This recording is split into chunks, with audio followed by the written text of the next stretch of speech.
Well, thank you all for joining us for the Community Efficiency Leadership Coalition webinar. Today, we are going to be having a great presenter from Nicole Ferrini from the city of El Paso.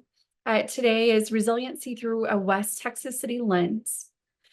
West Texas cities are facing both unique challenges and opportunities in building resilience. This webinar will explore how these communities navigate economic, environmental, and social resilience in the face of adversity.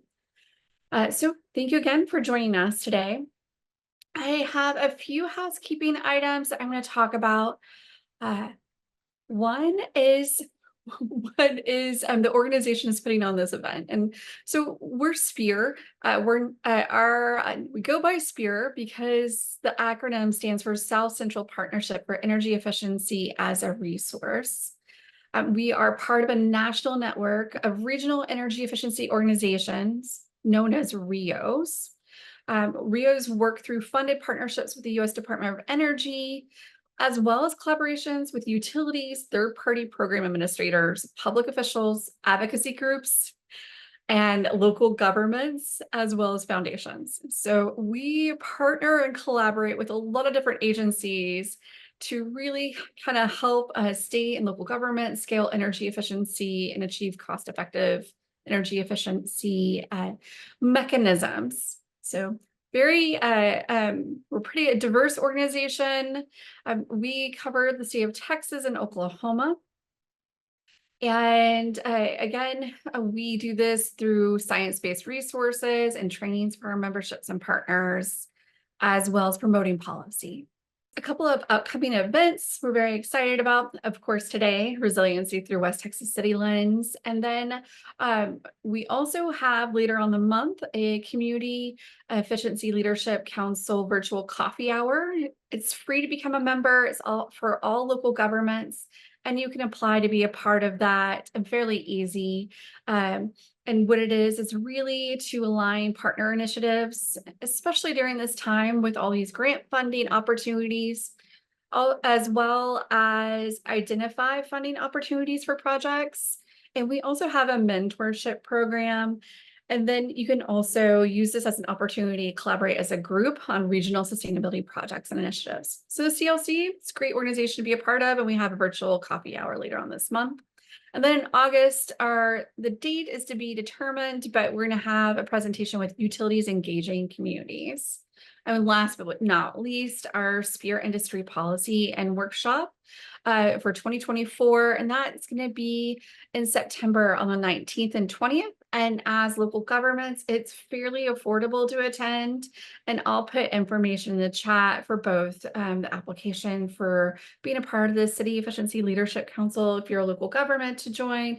And then it's open to all the SPEAR industry and policy workshop. And I will like to add, if you enjoy smaller events and getting to know, local governments and manufacturers, and really kind of understanding what's going on in the policy at the state, I really highly recommend attending our event. So I do want to add, we have some additional resources on our website, and this PowerPoint will be sent to all of you so you can have these hyperlinks. We have a toolkit, a local government reporting guide, energy code adoption toolkit, as well as templates and messaging guides for policy.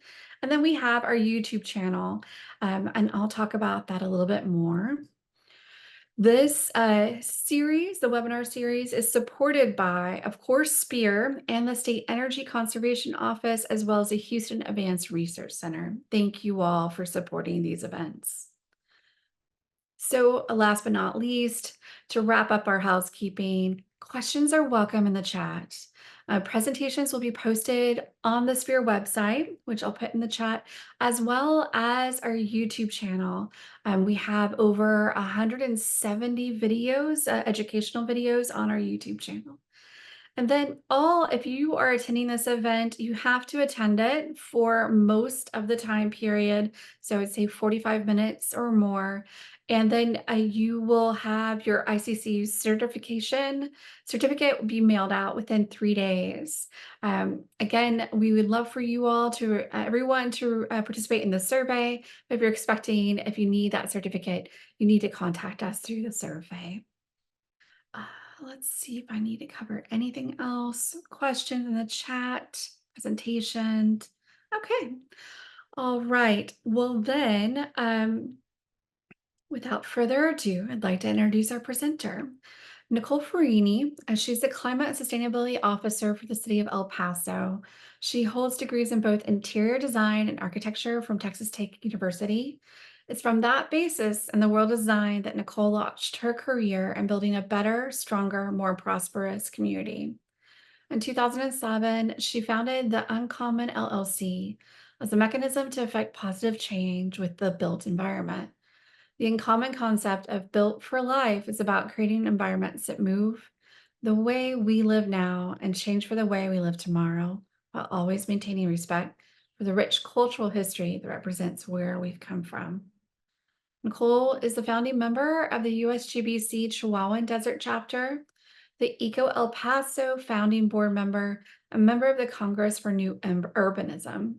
Through her work with these organizations, Nicole has established herself as a community leader, working to raise a bar for design and provoke a new conversation among civic leaders, industry professionals, and the community at large. Most recently, Nicole acted as a spearhead for the Grow El Paso initiative focused on building grassroots resilience at a regional scale with emphasis on issues ranging from climate instability, resource conservation, and crisis management to urban development and social justice. And Nicole's also a fellow board member with the Texas United States Green Building Council. Uh, so thank you so much for being here. I am going to stop sharing, Nicole, so you can share your screen.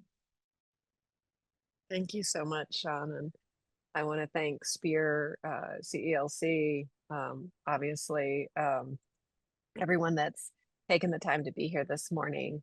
As Sean mentioned, I'm the Climate and Sustainability Officer for the City of El Paso, and I'm going to share my screen in a minute, but I just want to take just a few minutes to kind of talk a little bit about some of the things that Sean mentioned in my bio. I think everybody in our field, you know, we all often will give presentations or whatever, and it's always painful to hear your own bio.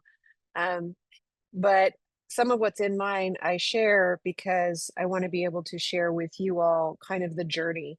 I think that one of the biggest challenges to advancing our work is really understanding the complexity of it, understanding that it isn't any one issue. It's not just energy, it's not just water, it's not just open space, it's not just environment, it's also economic development as well as social justice and social impact. And I think that some of the things that I include in my bio, in my history, my journey, I think really lean into this idea that as practitioners and as change makers and as frankly disruptors of the system, it's important that we have our arms around the whole picture, and we really approach this work in a pragmatic, holistic, but also really innovative way. And so my background as an architect, as a designer, as an urban planner, I think really drives a lot of the work that I do today. I've now been in government for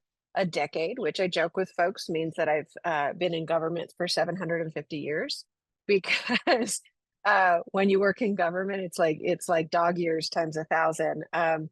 And so it's been a minute since I've been in the design field, but really, really excited about you know, having had the opportunity at first as Chief Resilience Officer for the City of El Paso, then moving into the Department of Community and Human Development and dealing with all the social vulnerability issues, housing, homelessness, neighborhoods, community engagement, civic empowerment, all of those different aspects. And then most recently coming back and officially sort of claiming the title of Climate and Sustainability Officer only after about 10 years at the city. And after 10 years at the City of El Paso, we are finally doing our first regional climate action plan. And again, I tell this story not to let you all know who I am, but rather to let you know that you are not alone in this journey. 10 years of advocacy to get to a plan is quite a thing. And sometimes it takes that long, but rather it take long and do right than do fast and not be effective. And so those are the things I just want to share. I'm just really excited to have you all here. I see a few really familiar names in the participant list.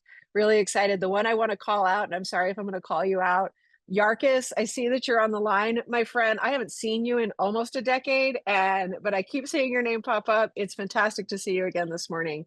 I hope you are doing well. And I see some fellow board members. Andrew, I saw you on the line.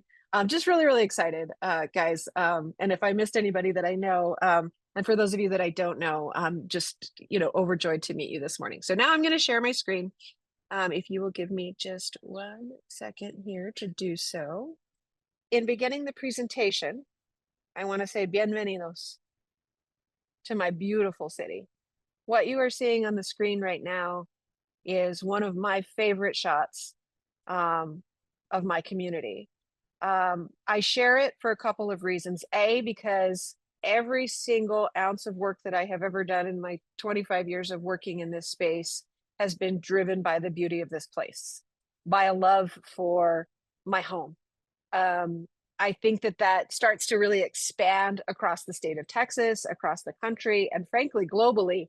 But it all, for me, personally begins here. And I do think that as we all go on this journey, it's really important that we all understand where it started for us and what drives us and what can continue to remind us why we do this in the face of all the adversity and difficulty, and sometimes, quite significant pushback in terms of the work that we want to do. So this reminds me why. But the second reason that I show it is because I introduced the city of El Paso as a part of the largest binational metroplex in the Western Hemisphere. We are one half of a metroplex that is almost 3 million people. The city of El Paso proper is about 680,000-ish, depending on what data you're looking at. But what you see here on the screen in the bottom half of that picture is the city of El Paso. Everything in the top half, including those beautiful mountains and that amazing sunset, is Ciudad Juárez in Mexico.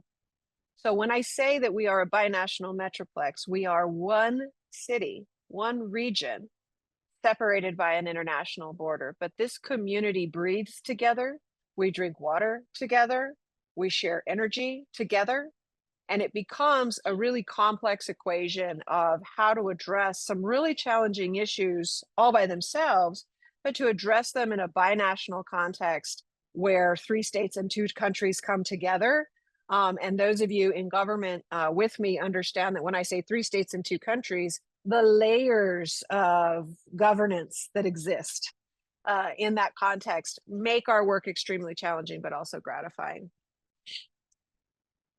I'm here today to talk to you a little bit about how we address climate, sustainability, resilience in the context of what I've just described. I mentioned Ciudad Juárez, but I also, would be remiss if I didn't mention Doña Ana County, Las Cruces, New Mexico, Sunland Park, Santa Teresa. There are a number of municipalities, literally 15 minutes from where I'm sitting right now, that exist in the state of New Mexico with some very different regulatory structures, very different communities. And then if I go east of me, I start to really get into what is truly West Texas. And so I just, give you that context. But in the city of El Paso, the Office of Climate and Sustainability lives inside the Department of Community and Human Development.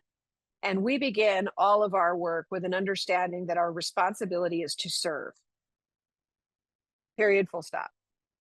Our responsibility is to serve this community, but serve as a catalyst for community partnerships, collaboration, the making of change across our community, but also advocating for the change across the state, across the country, and frankly, internationally, to understand that change is required in order to truly achieve what I know El Paso has the potential to achieve. But we don't do that alone.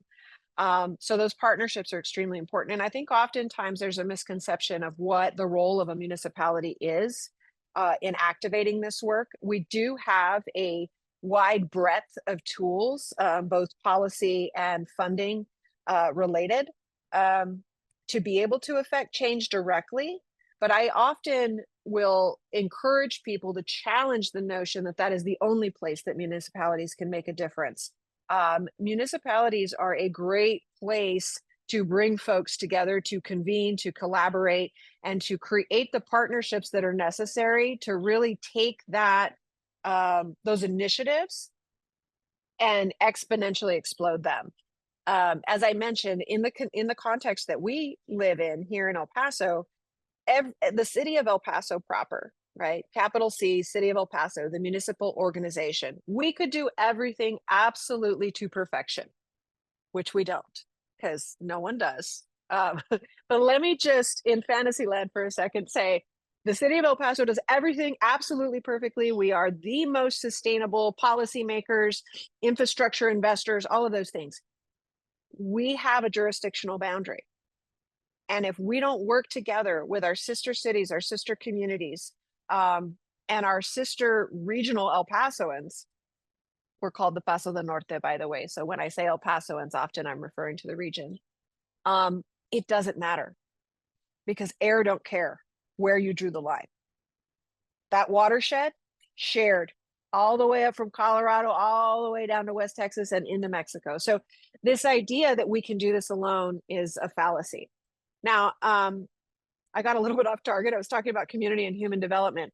Community and human development is about really doing all of the things I've talked about through the lens of equity, resilience, and sustainability.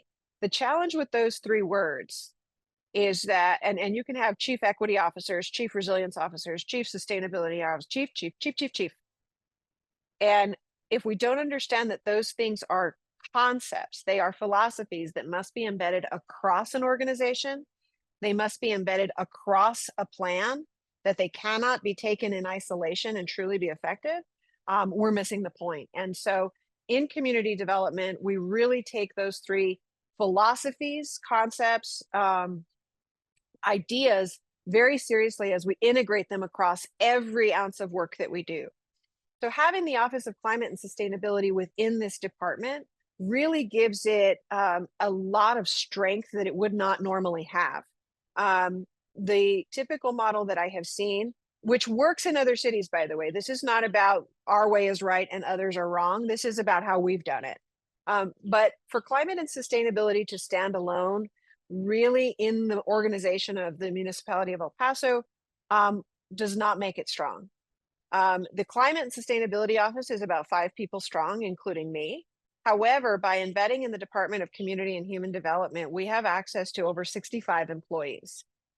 All of those staff members, whether they exist in our Civic Empowerment Office, which is, they oversee all 90 neighborhood associations, they govern all of the volunteerism that happens in the city of El Paso. They are really the tip of the spear in terms of our equity work. Getting out there and overseeing boards like the Fair Housing Task Force and or our senior corps, which is 65 and older residents. We just recently started overseeing the Open Space Advisory Board. Those boards and commissions, those community engagements give the civic empowerment program officers a lot of visibility and thereby influence. And so for climate to be able to focus on climate and leverage civic empowerment to do the outreach really strengthens their capacity. We also oversee the human services and neighborhood development programs with the city. Those two programs are tied together very well because human services focuses on primarily the issue of homelessness, but they also lean in, we oversee the federal entitlements. So the community development block grants, home funds from the Department of Housing and Urban Development. I want to stop for a second and make sure everybody's tracking me. Climate and sustainability is in the same department that governs the federal entitlement. That means we make policy for how that money gets spent. So when we spend community development block grant funds, there are climate related requirements associated with that investment, whether that be in a service-based partnership for homelessness, or if that be in a physical investment to build out a new recreation center. So I'm hoping that those that are in governance are really tracking what I'm saying right now. We also oversee all of the housing investments that the city of El Paso makes. Connecting housing with climate is incredibly critical, right?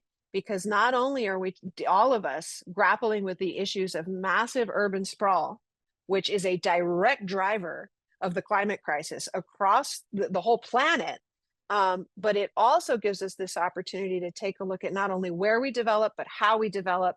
And that's a different conversation that typically the climate office isn't invited into until much later. And so what I want you all to take away from this particular slide is that by integrating this work and by truly understanding how it's knitted together and inextricable from all the other quality of life issues that you hear municipalities talking about all the time. And when I say municipalities, I'm talking about your electeds. This is how you really have that conversation. And this is how you really help people understand that it doesn't matter what side of the politics you're on. It doesn't matter if you think there's a climate crisis or you don't, which I've had that conversation. There ain't no climate crisis. Oh, Lord. Breathe. But you know what? I'm not going to change that person's mind, particularly in the probably 10 minutes that I'm talking to them. But at the end of the day, what I can convince them is that there are other things that we agree on that make our quality of life better in our communities. And that is how you advance the work, or that's how we have advanced the work. Now, I also want to emphasize that like I've already talked about partnerships, but I want to emphasize that formalization of those partnerships is incredibly important.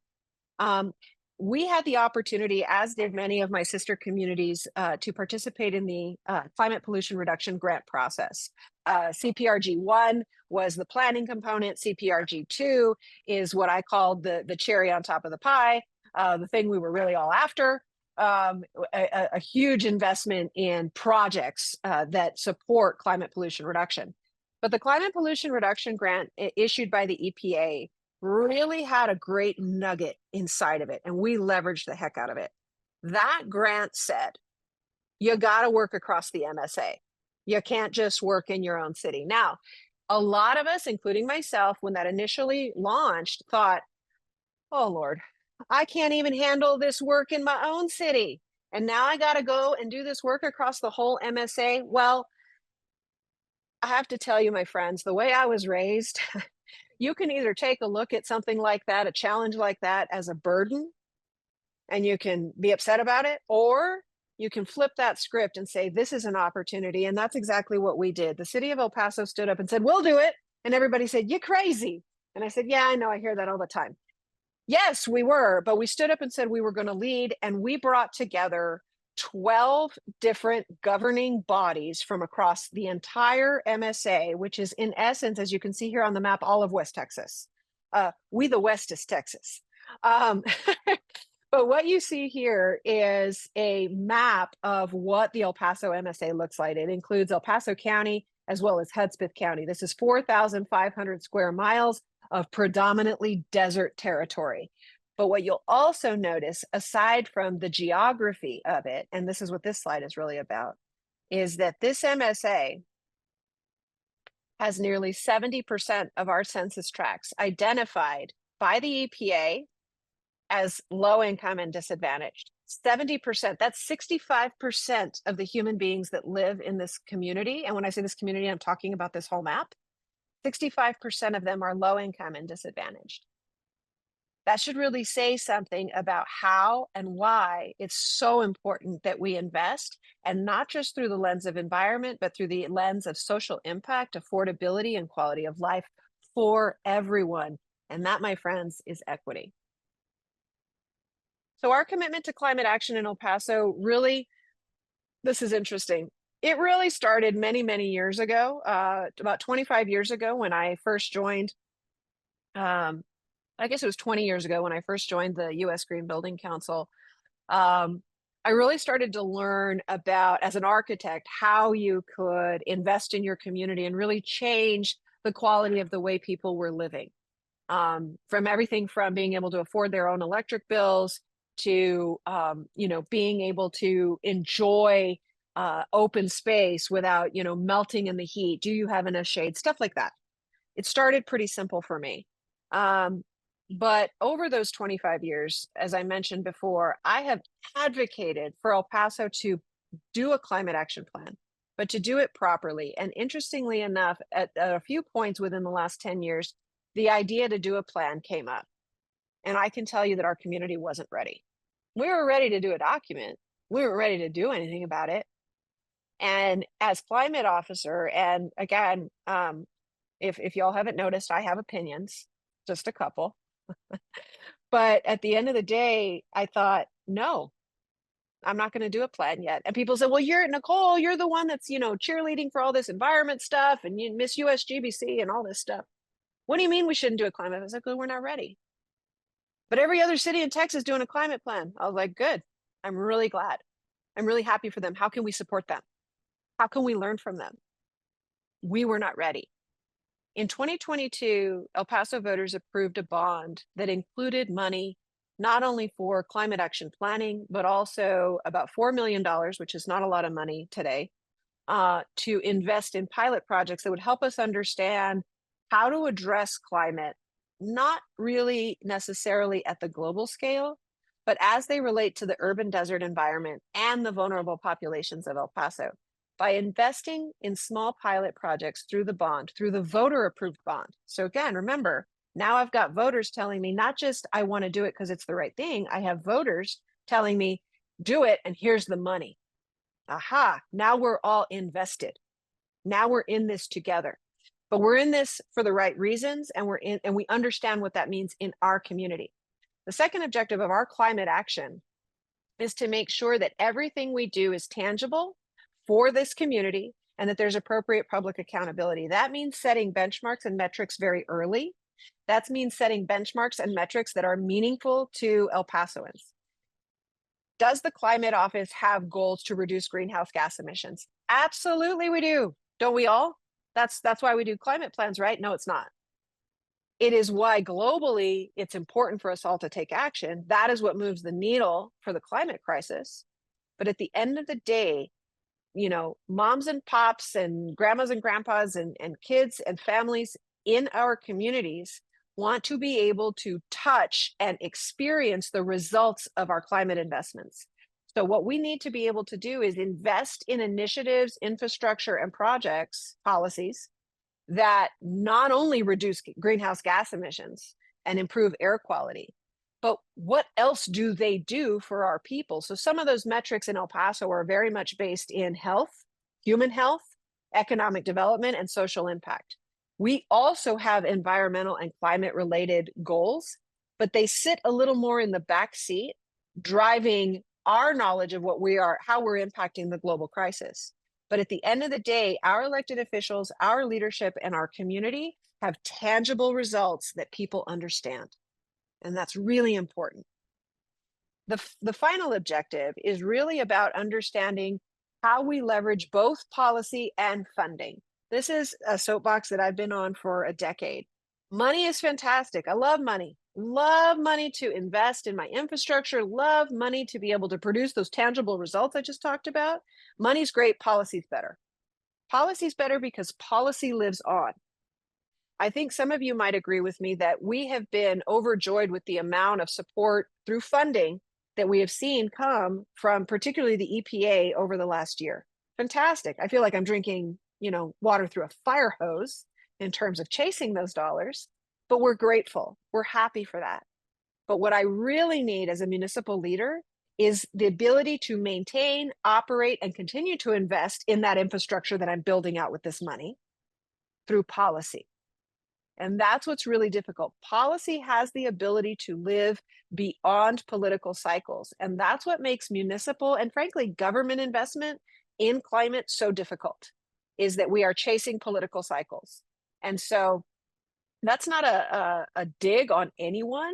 That's a reality of the environment in which we work. And so acknowledging that environment and understanding how it works, understanding how to talk about climate, understanding how to continue to maintain what we've invested in, regardless of what the global conversation is really challenging. I'm not pretending that I figured it out, but I think we've at least identified that we need to understand and be able to adapt and adjust and be resilient ourselves, not to the physical environment, but to the political one. A good way to do that is to be really stakeholder driven. Our process in El Paso across the region is extremely stakeholder driven. It takes a lot of time. It's a lot of hard work. I was just sharing with Sean that I'm a little tired this morning. I was in an open space advisory board meeting last night. There was supposed to be an hour and it was 4, and we had a robust conversation. And you know what? That's my job.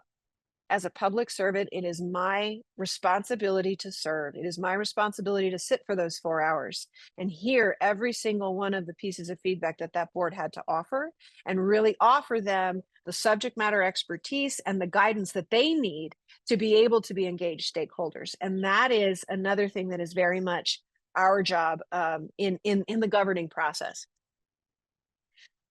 In our community, we are very deliberate about the structure of our stakeholder driven process. It's not just go out and do a bunch of community meetings. We have 3 layers. There is the Leadership Steering Committee, which is the 12 governing entities that I mentioned that exist across this whole region. That includes not only all of the municipalities and small towns in the MSA, it also includes both Hudspeth and El Paso counties. It also includes the Metropolitan Planning Organization, which if y'all aren't working with your MPOs, somebody pick up the phone and give it a call. We are working with the COG in our area. It's called the Rio Grande Council of Governments. If y'all aren't working with your Council of Governments, you need to reach out. You need to be working with your Council of Governments, because again, you can't do this work alone. But I will also mention that those relationships are not informal. What we did under the EPA CPRG grant is that we established legally binding interlocal cooperation agreements with all of those interjurisdictional partners. That means we are all legally bound, and all of their governing bodies had to adopt that partnership. So it sounds bureaucratic. It sounds like, goodness, why? When did she go to law school? Why is she acting like an attorney, a trial attorney here? No, it's important that we formalize those relationships. Why? Because what if Nicole Ferrini wins the lottery and, moves to, I don't know, Bali? No, I'm not going to move to Bali, sea level rise, but move somewhere tomorrow, and I'm not doing this. It cannot be based simply on the relationships between people, although that's important. It has to be binding. And so I know that I'm overemphasizing that point, but it's really important. Level 2 stakeholders are groups of human beings, right? So these are your advocacy groups. These are your community groups. These are your neighborhood associations. These are your chambers of commerce. These are your utilities. Groups of human beings, not individuals. It's important to have those folks at the table. And by the way, the most important folks to have at the table are the folks that disagree with you the most. Those are the first people you need to call, because to surround yourself with a choir that sings the same song you do doesn't advance the work. I love my choir. You know what? When I need a choir, I call all of my counterparts in all my sister cities across Texas, and I say, guys, I need a therapy session. I need somebody to remind me that I am doing the right thing and that I am not crazy. That is very important. But when you are doing the stakeholder work, it is important that you have those folks in the room that are going to stand in your face and say, there ain't no climate crisis. I've been doing climate action in Texas for 25 years. I think some of y'all may understand why I take the position I take. But I have to show respect to those that disagree with me. And I have to be able to have a human debate with them. I don't always get that in return, but that doesn't mean that I don't make the effort every single time. Level 2 stakeholders, extremely important. People that disagree with you as well as people that agree with you. But level 1 stakeholders in our community are the most important. Level 1 stakeholders are individual human beings. This is not the climate officer from the city of El Paso. This is Nicole Ferrini, El Paso resident, right? This is, Juan Gonzalez from the West Side, or I don't know, Sylvia Acosta from, the Northeast, whatever that is. These are individual human beings with individual voices and individual concerns. This is probably the most difficult group to really put your arms around what the needs are, because those needs are going to be so diverse. Those voices are going to be so different. But at the end of the day, that's the money right there. And I don't mean money like dollars. I mean, like, this is the importance. Level 1 stakeholders, they drive everything else. And so the way I show this on a slide, it looks very flat. It's really not. the level one stakeholders sit at the top and drive everything. At the end of the day, what do we call this whole craziness that I've talked about? This is the Chihuahuan Desert Climate Collaborative. And I just have to give a shout out real quick. When I started with USGBC, we did a chapter out here that was really El Paso and Las Cruces. We called it the Chihuahuan Desert Chapter. We loved it. We owned it. We were very excited to be able to share that across the nation and have everybody understand what the heck the Chihuahuan Desert is, which, by the way, extends well into West Texas, southern New Mexico, and northern Chihuahua. Beautiful desert. However, when we merged with the rest of Texas, which I was very proud to be a part of that effort, I think it took us 3 years to do so.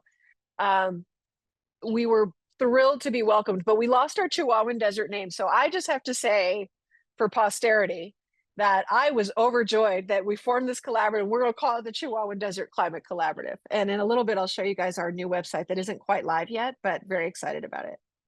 I'm not going to go through all this. As Sean knows, this is going to be posted. What I want, this is a timeline of where we've been since spring of 2023, right? So basically a little over a year. What you're going to see here is a lot of different initiatives, a lot of different ways that climate has interacted with community, with other governing bodies, with the EPA. You're going to see a diversity of effort. Important to note. Don't pigeonhole yourself into one area. Really, if you expand your horizon and you really start to understand the tentacles that climate work can have, you start to really open up your funding sources. You start to open up your supporting networks. You start to open up a lot of opportunity for your work. But it requires really understanding and being intentional about when you do that. You can see there's 2 pages of it. We've been quite busy. Yeah, we don't sleep. What for, right? Sleep when you die. So anyways, really excited about what we've been doing. Again, you can see here interacting with the EPA quite a bit. The Solar for All grant, that was $100 million. We did not get it. But congratulations to the collaborative from the rest of Texas that was supported. We're excited that our county was a part of that, and they're going to be taking advantage. Again, great ways for us to pursue things differently, but all still benefit. You see here, there's $600,000 from the DOE for the Energy Efficiency Community Block Grant. Great complement to our existing Community Development Block Grant.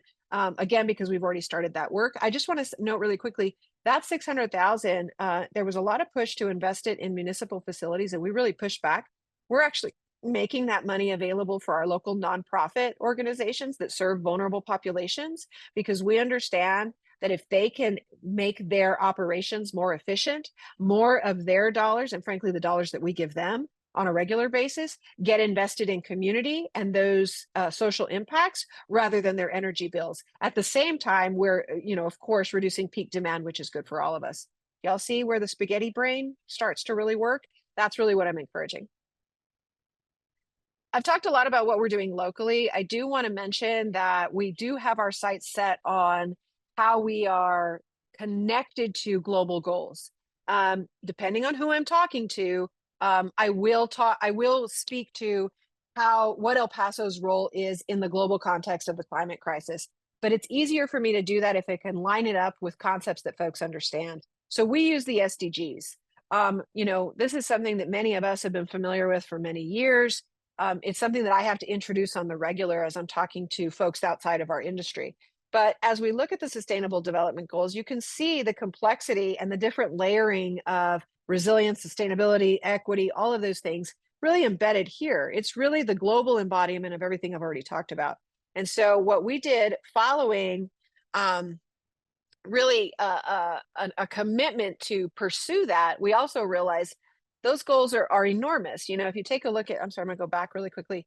Goal number 1, no poverty. Well, if you take a look at the breakout of that, that's pretty aggressive. Like, how would the city of El Paso do anything to achieve zero poverty globally? It's overwhelming. It's too much. It's too much for your local community. It's too much for your local electeds and decision makers. But if you can take that goal and you can break it down into something that makes sense at a local scale, track your goals locally, One of the tools that we use that I'm very excited about, and I hope that you all will look into, is a program called Lead for Cities. Lead for Cities is something that I think has come out of many, many years and many iterations by different organizations of how do you measure sustainability at a city scale or at a large development scale, right? Because Lead for Cities can go both ways. But we're using Lead for Cities because it provides this comprehensive management framework that is aligned. There's a direct crosswalk, by the way, between the Lead for Cities credits and the SDGs. So you really can start to understand at a metric level, how are you contributing to the global cause? We're using it. Oh, one other thing that I will say is that the more cities that use Lead for Cities, the better, because then we are all not only measuring at the local scale, but we are measuring using the same formulas, the same metrics, the same benchmarks. And to be able to benchmark yourself against other communities in a way that is apples to apples is extremely important. Why? Well, imagine every city in Texas using the same benchmark to really talk about our achievements and our impacts in communities for Texans at the state legislature. Now we're starting to cook with sauce, guys, because we're starting to really talk about things in the same way, in a way that's understandable and measurable. Anybody sort of get the idea that I like Lead for Cities? Just, just say it. I also want to just talk very quickly about, as we did our initial greenhouse gas inventory, because that's where we all really need to start. There was really not any big surprises there. What we really saw was that the bulk of emissions, I think it's just over 60% in our community, are coming from the transportation and built environment sectors. Is anybody else absolutely not shocked? I'm not either. However, it was really important for us to be able to write that down. And so that's really, really important. Not just write it down, I'm sorry, but really scientifically arrive at that conclusion, right? Because when we use anecdotal evidence or when we use our own assumptions, it is much harder to have the debate. Now, I'm sure that some of you all want to talk about how facts are not really facts these days. I will have that conversation with you, but only over a cocktail. What I will say to you now is that it's just more important than ever that we really be able to back up our assumptions and that we be able to test out the potential measures to address those issues in a way that is very transparent and also measurable, right? So that we can say, you know what? We know that so much of our emissions come from the built environment. Okay, so what are we going to do about it? Well, we're going to increase energy efficiency and we're going to decarbonize our buildings. Okay, great. So we start to do that, maybe at a small scale. We measure the results. We see that it actually does, in fact, reduce our emissions, which in turn reduces, health impacts and social impacts, all these other things. We can sort of, tear out that thread. But we have evidence now, and we can move forward. It's also important why, and actually, I'm going to get into this here in a moment. I'm going to skip over some of this. Actually, I'll come back to that one, but I want to go to partners and networks. I want to talk a little bit about how important it is to leverage networks, to leverage other cities, to leverage organizations. Here, I'm listing a couple that we have participated in or aspire to. I say aspire to because we're not a C40 city, but I'd like to be. We participate with the Urban Sustainability Directors Network. We participate with SPEAR. We participate in CELC. We participate in the 10 Across Network, which is a network of cities across the I-10 corridor from LA to Jacksonville.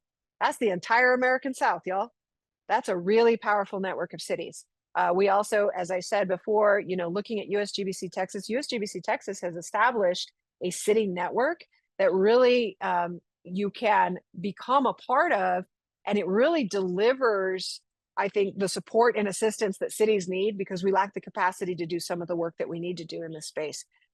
Cannot oversell the importance of partnerships and networks, because then going back to what I was saying a moment ago, see all around the world and back, when we start to have that evidence locally, we can compare it to evidence that already exists statewide, in other cities, internationally, whatever that is, and that helps us learn. And learning is really the key to being able to move forward. Really quickly here, I'm going to go back to a little bit of a soapbox that I've had for ever and ever and ever. Resilience and sustainability. These are not the same thing. This is a big issue for me. I think for a long time, you have sort of the buzzword of the day. I think right now equity is really sort of outpacing some of the other terminology. For a little while, it was resilience. I was a chief resilience officer myself. Now I'm a climate and sustainability. These are not the same things. Resilience is an ability to survive, adapt, and thrive in the face of disruption. I say disruption because it's not just an extreme weather event or even COVID-19, a health disruption. It's not just negative things. Disruption can occur in a positive fashion as well. And so sometimes the example I like to use is if a community invests strongly in its own economic development, but it's only thinking about economic development, and it has suddenly all of these extraordinarily high paying jobs and all of this, revenue coming into cities and all of this wonderful investment, but they didn't think about all the other things. Suddenly it becomes very expensive to live in that community. Suddenly you start to displace people. Suddenly cost of things like housing and energy and other things start to really spike. You have to be resilient to disruption, whether it be positive or negative. Sustainability, on the other hand, is about the ability to sustain, to continue, right? How are we able to sustain a specific level of existence, survival, thrival, whatever that is? And so these two words are very different. I apologize for anybody that's had to hear me talk about that for 20 years. I just really think it's important that as professionals, we really distinguish. Words matter. They go together. I think these two concepts are attached at the hip. They are married, if you will, which means they have a tumult together in order to really achieve success. The last thing I'm going to say on this slide is with the limited resources that we have, and sometimes the limited opportunity and windows we have to invest those resources, it's important that we don't do one thing at a time. You have to do 25 things at a time. I often joke with folks, I'm a mother of two. I understand how to do 55 things at a time because that's just what moms do, right? And we all just need to be moms. I'm joking. But I really am serious about this idea that when you invest in something, say you have a new development coming out, say your economic development office is pushing out an incentive agreement for a new retail development or a new entertainment venue. Well, maybe you should start thinking about how to leverage that and say, well, maybe we should attach to that agreement some community benefits in the context of reduced energy usage that ultimately enhances energy affordability. Maybe we should have some requirements about how that development should incorporate open space that then reduces heat in our region. I'm talking about things that are important to El Paso. These may not be the things for you, but the idea is the same. You see here on the right, all of these different sort of opportunities or issues that we need to address here in El Paso. Well, when we do a development, and that's the sketch on the right, I'm sorry, on the left. Yes, left, right, thank you. Here on the left is that when we invest and when we design and when we start to envision what the future of whatever that investment's going to be, it does all of those things simultaneously through a single investment. And frankly, how many times have you seen a municipality that wants to do a development like this and they're saying, well, we just don't have enough incentive to be able to do it, or we don't have enough in this one grant to be able to do it, or we have a bond issue, but there's not enough money left in the bond to be able to do whatever it is.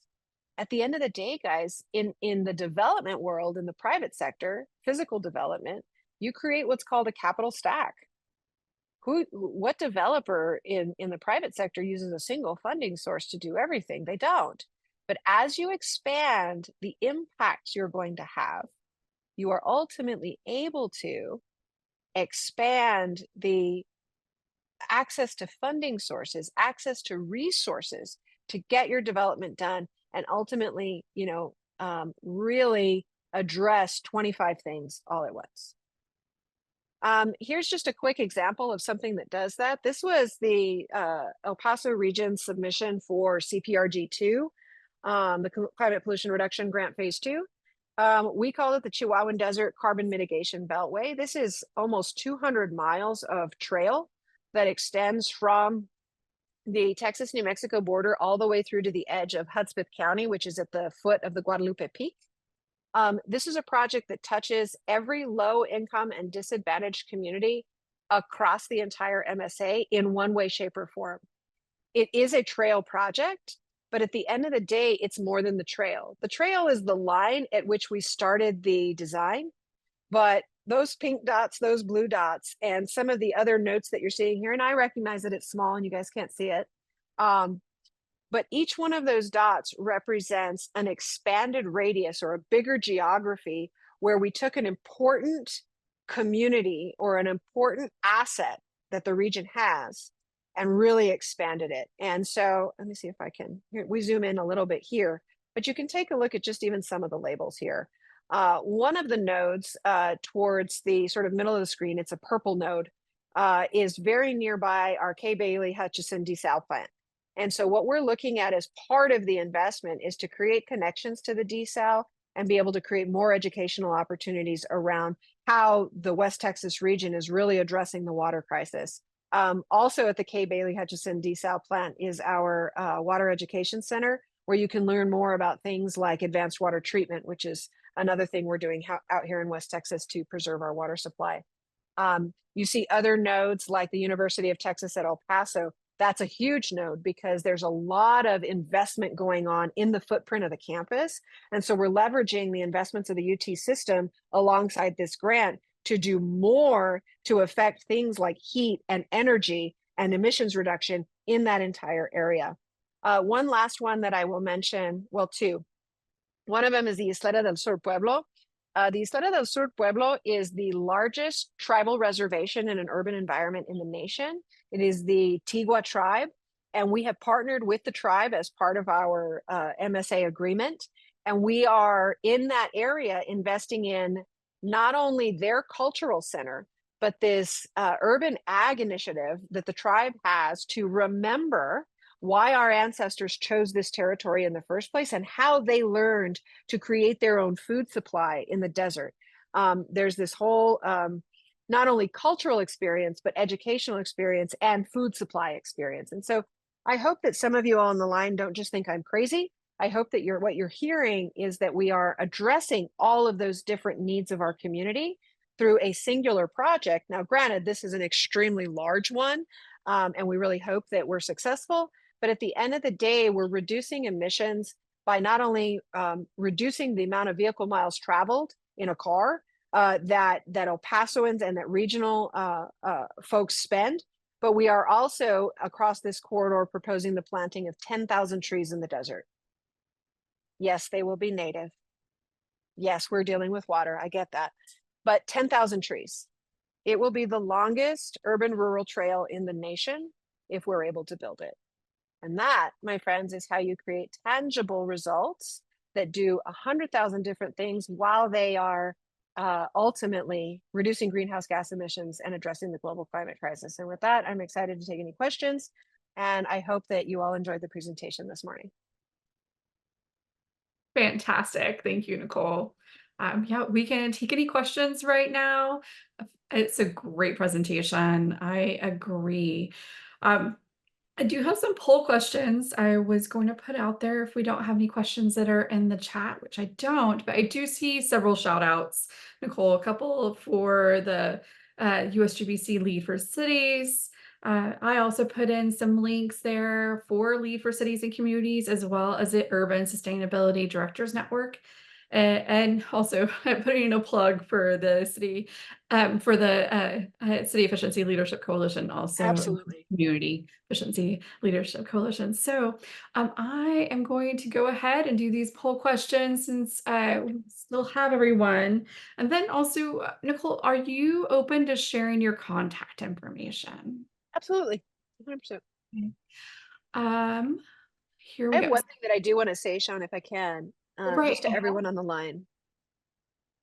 It's really important that all of us really take a deep breath and try to advance into more leadership roles. I did notice in the chat, thank you, Andrew. I am currently pursuing the role of city manager in the city of El Paso. It is not something I ever set out to do. And the first word out of most people's mouths is, "Are you insane?" And the answer is yes, because you don't have to be crazy to do what we do, but it helps. I'm not doing it because I care to be because I want to be a city manager and that's what, no, we need more of us in those positions. We need more of us in those rooms where those decisions are being made, where those conversations are happening. And it's too long since we've not been. And so I encourage you all to pursue leadership. I'm happy to mentor anyone. Maybe I need some mentorship, but happy to have that conversation. And I encourage you guys to do so. Okay, so here's the poll. I'm going to go ahead and end it and share the results. So my question was, where is your sustainability office housed? So I was very curious about that, especially with your presentation. And of them, one responded human services.